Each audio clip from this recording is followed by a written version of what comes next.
Hi guys, இன்றைக்கி நம்ம first video போட போகிறோம். என்ன வீடியோ அப்படின்னா குக் பண்ணி போடலான் இருக்கேன். பாஸ்தா குக் பண்ணி போட போகிறேன். போட்டு ஃபைனலாக ரிவ்யூ கேட்கலாம். யார்கிட்டன்னா என் சிஸ்டர்கிட்ட தான். ஆக்சுவலாக நீங்கள் பார்க்குறது என் வீடு கிடையாது. இது எங்கள் அம்மா வீடு. எங்கள் அம்மா வீடு கிடையாது. ஆக்சுவலாக இது என் சிஸ்டர் வீடு. எங்கள் அம்மா வீடு பக்கத்தில் தான், பக்கத்து வீடு. நான் ஆடி மாதம் அதுக்கு வந்திருக்கேன். என் ஹஸ்பண்டை விட்டு பிரிஞ்சு இங்கே டெய்லி குக் பண்ணி தந்துட்டுருக்கேன். ஆக்சுவலாக நான் சூப்பராக சமைப்பேன். ஃபஸ்ட்டு ஆனியன் கட் பண்ணுறோம்ல, நான் பாஸ்தா ரெசிபி மாதிரி சொல்கிறேன். ரொம்ப ஃபஸ்ட்டாக வரவங்க மட்டும் இது போட்டு இதை எடுத்து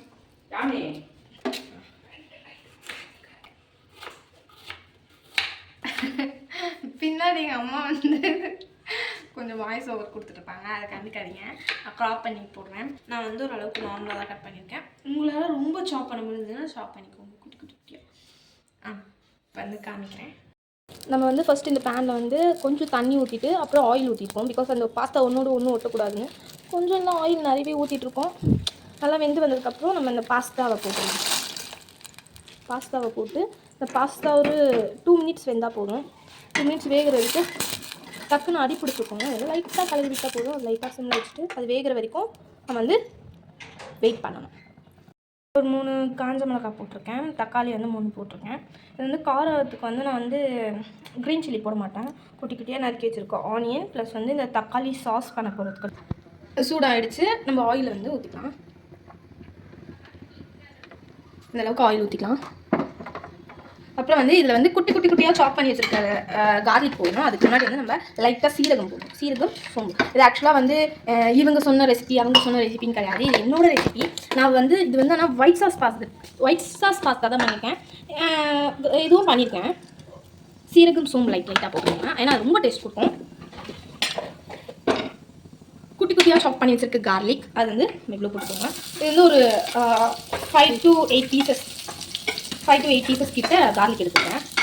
அது லைட்டாக ப்ரௌன் ஆகிற வரைக்கும் கொஞ்சம் இது பண்ணிக்கோங்க.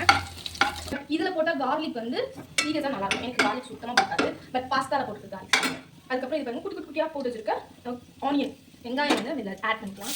நல்லா அந்த பூண்டு ஸ்மெல் கார்லிக் ஸ்மெல் வரும்போது நம்ம இந்த ஆனியன்ஸை ஆட் பண்ணிக்கலாம். ஆனியன்ஸ் ஆட் பண்ணிவிட்டு ஆக்சுவலாக நம்ம பாஸ்தா சால்ட் ஆட் பண்ணிட்டோம். ஸோ நம்ம இந்த ஆனியன் வதங்கிறதுக்கு லைட்டாக சால்ட் போதும். நான் பாஸ்தா ஆல்ரெடி ஆட் பண்ணிட்டேன். ஆக்சுவலாக இந்த அளவுக்கு குக் ஆன போதும். எனக்கு 50 to 60% குக் ஆகிருக்கு. இது போதும் எனக்கு. ஆக்சுவலாக நீங்கள் பார்த்துக்கோங்க எப்படி குக் ஆகிருக்கிறது.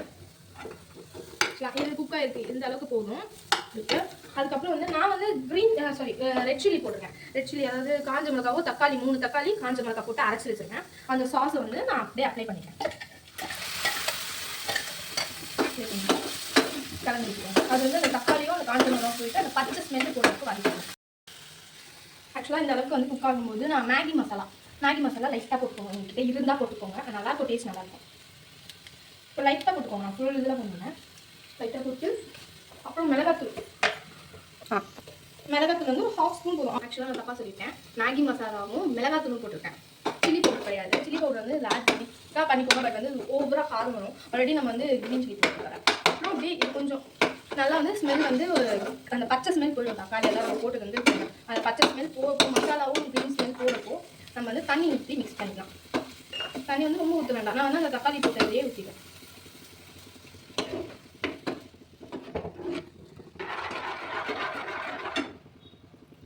கஸ்தூரி மைத்தியும் இல்லை, சீஸும் இல்லை. ஸோ நான் ஆட் பண்ணிடல. உங்கள்கிட்ட இருந்துச்சுன்னா நீங்கள் ஆட் பண்ணிக்கோங்க. எக்ஸ்ட்ராவாக டேஸ்ட் கொடுக்கும். பாஸ்தா ஆட் பண்ணியாச்சு. இப்போ மிக்ஸ் பண்ணிக்கலாம். இப்போ தெரியுது நம்ம ஆல்ரெடி குக் பண்ணதால இதில் அவ்வளோ நேரம் இருக்க வேண்டாம். நம்ம ஹை ஃப்ளேமில் வச்சுக்கலாம். ஃப்ளேமில் வச்சுட்டு நம்ம இதை மிக்ஸ் பண்ணிக்கலாம். நான் ஃபைனலாக உங்களுக்கு அவுட்புட் காட்டுறேன். இது ஒன்றுமே இல்லை. இதோட மிக்ஸ் பண்ணிக்கிங்கன்னா அவ்வளோ ஆஃப் பண்ணிவிட்டு சர்வ் பண்ணி நான் டேஸ்ட் எப்படி இருக்குன்னு சொல்கிறேன். உங்களுக்கு ரிவ்யூ சொல்கிறேன். உங்களுக்கு நான் நம்ம குக் பண்ணி ஃபினிஷ் பண்ணியாச்சு. நான் உங்களுக்கு எப்படி பண்ணுறது காமிக்கிறேன். சூப்பராக வந்திருக்கு. நான் சொல்லக்கூடாது, டேஸ்ட் பார்த்து அதை ரிவ்யூ சொல்லணும். நானும் சொல்கிறேன்.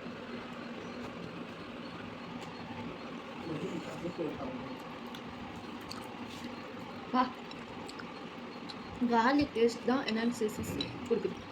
ஆக்சுவலாக சீரியஸாகவே கார்லிக் டேஸ்ட் தனியாக இருக்குது. சீரியஸாக செம்மையாக இருக்குது. நான் செஞ்சேன்னு சொல்கிறேன், நிஜமாலே சூப்பராக இருக்குது.